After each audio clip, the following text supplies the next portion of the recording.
but this is a common lawyer comments concerning our common law, our law of the land as it is compared and contrasted with its ever-present antagonist on every continent and in every age, the law of the city, our law of the land versus the law of the city. Catechism on the Constitution of the United States, question 292. Question 292. Question 292. Have they since been extensively settled? What's he talking about? We left off with question 291. Who has power to govern these territories as they become settled? The new territories of the United States, the uninhabited land. Who has power to govern these? The Congress of the United States. Who has power to govern the territory called Guam? The Congress of the United States. Who has power to govern the territory called Puerto Rico? The Congress of the United States. Who has authority under our Constitution to govern the 10 square miles where Congress sits, called Washington, D.C., District of Columbia? Who has authority to govern D.C.? The Congress of the United States. According to the Constitution of the United States, that's what it says. Who had authority to govern the Northwest Territories, north and west of the Ohio River, before Ohio, Indiana, Illinois, Michigan became states? Well, the Congress of the United States, because those were territories of the United States. Who had authority to govern New Mexico? Well, New Mexico. Arizona, before they became states in the year 1912. Well, they were territories of the United States, and Congress of the United States had absolute authority in those territories. Who had authority to govern Alaska and Hawaii before they became states in the year 1959? When I was a boy. Who had authority in those places? Oh, the Congress of the United States. No one else. Exclusive authority. Those are new territories. The territories, once they're established as territories, of course, have the right to send a representative to Congress. Guam, Puerto Rico, they have a right to send a representative to Congress. But that representative, according to our Constitution of the United States, has no authority to speak out loud in Congress. No authority to debate. And we'll talk about that later. Maybe we already did. I don't remember. Let's just talk about this now. No, I'm sorry. I have that wrong. They have authority to debate. This is the way I remember it, but not to vote. That's it. I got it backwards. Backwards, as they say in the Wabash Valley. Cattywampus. Upside down. Topsy-turvy. At any rate, it's, they have authority to debate. I want you to go check this out. Make sure I'm right. Authority to debate in Congress, but not authority to vote if you're a representative from a territory. Boy, Miss Francine, I'm glad I caught that. Well, Congress has authority, 292. Have they been since settled? This written in the year 1828. Have the territories been settled? Yes. Many new states have been formed within the limits of these territories, and many more are expected to be. They are in the meanwhile divided into several distinct portions called territories, each of which has a form of government suited to its amount of population, and a delegate of Congress, here it is, with power to speak, debate in Congress, but not to vote in Congress. So you can send a representative to speak for you if you're in a territory, but that representative cannot vote on anything. Therefore, and remember, how many people did we say it took, according to the Constitution of the United States, to establish a new state? A territory has to be a territory first, then the territory can become a new state. I have a friend whose grandfather was in the territorial legislature of Alaska.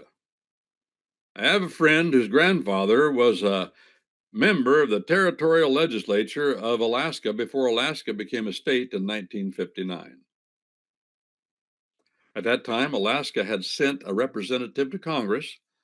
That representative had power to debate and make concerns known, but had no power to vote. The territorial legislature in Alaska proved to the Congress of the United States that at least 60,000 people at that time lived in Alaska. And they moved Congress and requested that they be granted statehood. Congress had the power to do that, and they did so. Granted statehood to Alaska.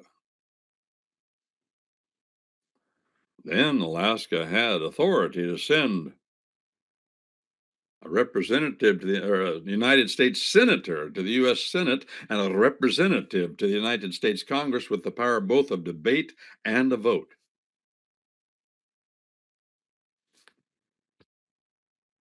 Yeah. Question 1293. Has any state the right to set up a monarchical form of government? In other words, have a king for itself, or an emperor or an empress with some kind of supreme power? That's the question. And the answer, no. When the colonies united, they were all, watch this, I'm going to have to explain this. This is not really true. This is a false use of the word that has caught on and is destroying us and our ideas of government. Listen to what he says. I give him a pass because it became the lingo as it is today. When the colonies united, they were all republics. That is patently untrue. Talk about it. He says that the new governments of these colonies, the new government these colonies formed for the Union was Republican. That is true. Let me say this again. They were not republics, but their governments were Republican. That means the form of government. There's a difference, and it is not, it's a distinction, a difference that makes a difference. It's not a difference that doesn't matter. No, to distinguish between a republic and a Republican form of government is an important distinction that dictates the difference between tyranny and freedom, the opportunity for freedom. We'll talk about it, Lord willing. And they secured to every state, that's the ones that were there at the founding of our nation, the militiamen that ratified our Constitution of the United States, secured to every state which had joined or should join the Confederation. Our Constitution guarantees to every state a Republican form of government. Is that true? Yes. Yes. Now, let's go back and unpack this a little bit. What is a republic? A republic is a democracy. The two words are close synonyms. Both words indicate a government by majority rule. The Greeks invented both of the words, or their Greek words, republica and demos, democracy. They're synonyms in the Greek tongue. That both words appear in the New Testament, by the way, if I remember right. Let's see. No, just the word demos. The word republic does not appear in the New Testament to the best of my memory. Demos does. What does demos mean in Greek? Demos, democracy, that means rule by or power of. Demo means the people, the militiamen. It means rule by the militiamen. Is that what our country is? Oh, let me say it better. Well, it could be said that way. In that sense, yes, that's our common law government, which is ruled by the militiamen. But what it is not, democracy is thought to be majority rule. That is tyranny. It always is tyranny. But rule by the militiamen means this.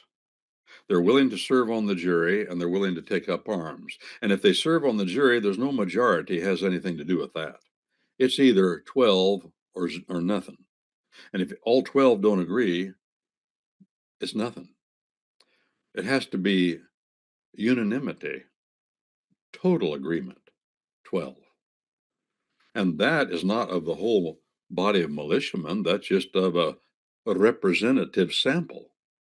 No, not representatives. Those aren't, jurymen aren't representatives. We have those in the legislature. They represent people. Jurymen don't represent anybody. No, the juryman, he operates on his own. He does what he thinks right according to his oath. Nobody else is, not even the judge. No, sir. And the jury is final in individual instances, from whose decision there is no appeal. According to our Constitution of the United States and our common law tradition, there's no appeal from what a jury decides unless the course of the common law wasn't followed, unless we didn't impanel the jury right and the jury wasn't sequestered properly, the jury was drawn from the false places and other places, all that kind of stuff. Oh boy. Well, why am I shaking my head? Because I remember. It brings to mind things that have happened to me when I talk about the jury. I was sprung by a 12-member jury in federal court, and the jury was stacked. And there was a person on the jury, or more than one, I think, but I know of one for sure that was not within the vicinage that had been pre-established as our Constitution requires.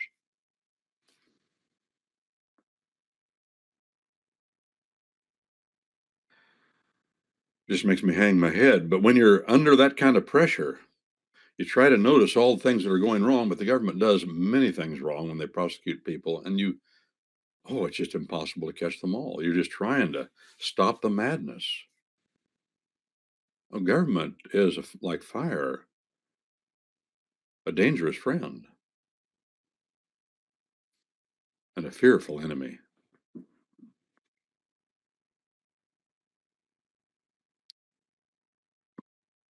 If it gets out of hand.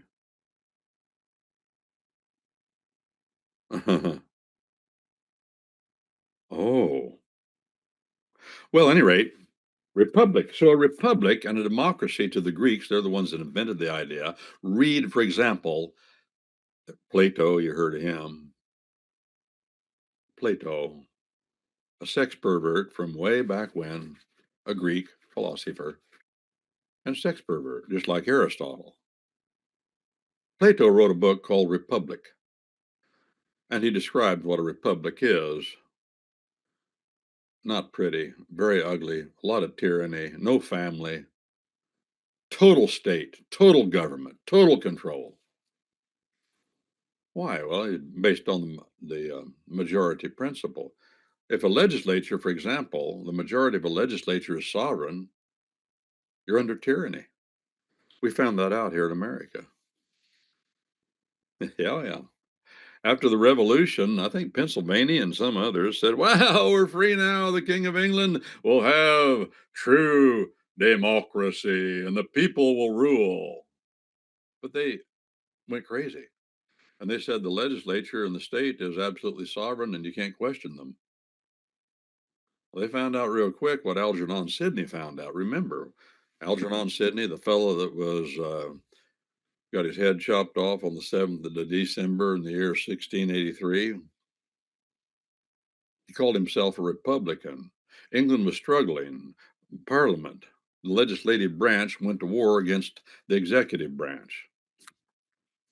The legislative branch defeated Charles I and chopped his head off. And then they said, oh, okay, now we're in charge. Oh, I'm tired of this monarchy baloney. So what happened? They traded one tyrant for a tyrant called Parliament by majority rule. And they became worse than the king. And they're the ones that decided that they would execute Algernon Sidney for a book he wrote that was about common law government. That's what they did. That's how rotten men are. I was talking to a couple last night, dear friends, close friends. And we got to talking about how people turn ugly and go crazy and do weird things.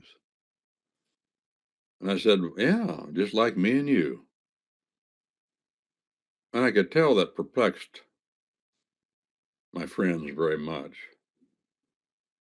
But that's the truth. We have met the enemy, and he is us. We have met the enemy, and he is us. That's right. If you can't whoop yourself, other people will whoop you. If you can't get yourself under control, Paul the Apostle says, I beat my body to bring it under control. Fascinating word there, a Greek word. It's a word that means by the letters to pound under the eye. It's a word from the boxing world of the Greeks, the pugilists, as they call them, who punch each other. And the word means not just to hit, but hit, bang, bang, bang, to where your eye is all pounded up. Paul says, I do that to myself. I do that to myself. Try to beat my body down, get myself under control. Because if you don't get your body under control, you don't get the lust of the flesh, the lust of the eyes, the vainglory of life. That's really all there is right there. The lust of the flesh. You're eating too much. You're eating the wrong thing. You're addicted to sex with the wrong people. Nothing wrong with being addicted to sex to your spouse, by the way. The Bible says that. Oh, yeah. Matter of fact, our common law says that. I remember I learned when I took the bar exam, it was, what's the purpose of marriage? And I found out, learned this for the bar exam because I didn't study it in law school. Good thing they had the bar exam. I learned a lot of stuff I didn't learn in law school. Had to study for it. But our common law says that every man has absolute right to his wife's body. That's the law where I took the bar exams, the law of our common law. And every wife has ownership jurisdiction of her husband's body. And if either one of those two parties withhold the use of your spouse's body, of that spouse's body, withhold the use of it for sex, sexual lust and enjoyment, that's grounds for marriage. That's grounds for marriage, and give them a bill of divorcement, as the Bible says, and find somebody who doesn't do that. And I've known that to happen a lot. Well, help people. I don't do family law, but I have been involved in divorce cases because people would talk me into it, where that was going on. That's evil, friends. Don't do that. Well, there's lawful sex too. I understand that, but that's part of an abuse. I know there's abuse. I understand all that, but let's talk about what the Bible says and what is generally true, applicable across the board. I don't know your circumstances. When I say generally true, that means it applies to everybody the same. General, that's what the word means. And so your particular circumstances, whatever you're thinking or saying, I don't know anything about that. There may be something I don't know and don't understand. I'm speaking in generalities. I'm not giving legal advice. I'm not counseling anybody in particular. I'm not talking about particular justice. So don't complain about what I'm saying. I'm telling you what I understand clearly, given my testimony of what the Bible teaches and what I've seen and experienced counseling people about things like that. For what it's worth. Another way, one thing I did discover, and it'll never be said, but you can find it in the studies and the statistics. And I learned this over 40 years ago. We're 40. Oh, yeah, over 40 years ago. Well, I got to digging real deep into the question of spousal abuse. And what I discovered is something people aren't going to talk about for two reasons, and you're not going to hear it anywhere. They don't talk about it because number one, it's too embarrassing to men. And number two, the people that are the counselors and all that baloney, they'll never talk about it because they'll never make any money or have any business if they do. That's why. What is it? Well, the truth is that more men are beat up at that time, that was over 40 years ago, more men are beat up by their wives than wives are beat up by their husbands. Physical abuse. Why is it men will never talk about it? Because it's embarrassing. Oh, my wife beat me up. And no man's going to say that. Back then they wouldn't anyway. Maybe they think that is sexy today or something. I don't know. But back then they wouldn't have said that. So you didn't know about it from that. And the people that are the marriage counselors that make $100 an hour, they're not going to say it because their money depends upon the female of the species going along with it to some degree and pumping her up to keep the counseling going. And I know I've been in that world. I know how it works. I've watched counselors play both sides to keep the counseling going. They'll have sessions together, then they'll have private sessions with each party, and they'll lie to both of them. They got to figure it out to keep the thing going so they can keep the counseling going. And you're going to tell me that people aren't fundamentally wicked? No, they want money. Oh man, it's dangerous. The vainglory of life, it's there. Only one way to get it under control. There's two things that have to be done. The Spirit of God will do it in your life if you're born from above. He'll discipline you. Number one, you got to get the Word of God in mental sod so the Spirit of God has something to work with. And number two, then you take an active role. Now, if you don't take an active role, God will slam you around and until He gets what He wants, until you do take an active role. Oh, it'll happen either way. Don't worry about it. He'll make sure you're slapped into line. Now, this is the reason why I'm not preaching at a megachurch. Because mega churches do not say these things. No, sir. Nobody listened to them. They depend for their money upon the female of the species. That's what they depend upon. How do you know? I've been there and watched it. That's the way it works. And the people that preach, they play to the female. That's where they can get the money. Yes, sir. You think, what's that guy's name? Remember Tammy Faye and Baker? That's where they got their money. From widows, widder women, as they say here in the Wabash Valley, who don't have a husband anymore. They were pumping, and the men that follow their wives and the wives. And all of that was geared to the female of the species. This is the harsh reality of evil. Well, what happened in the Garden of Eden? Did the snake go in there and gear the whole thing to our grandpa Adam? No, no. Who did he gear it to? Everything he did. He geared it to our grandma Eve. And he got done what he wanted to get done, and that's why we're in this deplorable condition. And those of us that are born from above are supposed to recognize it and act accordingly. Wow. Miss Francine, I think the last question we did here was 293. We'll start on 294 next time. We're going quite a ways, folks. We're trying to get up to question 333. That's the end of the Arthur J. Stansbury's Catechism on the Constitution of the United States. And we'll get through it. And thank you for staying with me. Republicanism. Well, we'll probably talk a bit about 293 because we have to finish our discussion on the difference between a republic and a Republican form of government. Republican form of government means that you have a legislative branch. That's all it means. That's all it means. A republic is where there is no jury and everything's majority. I'll leave you with that.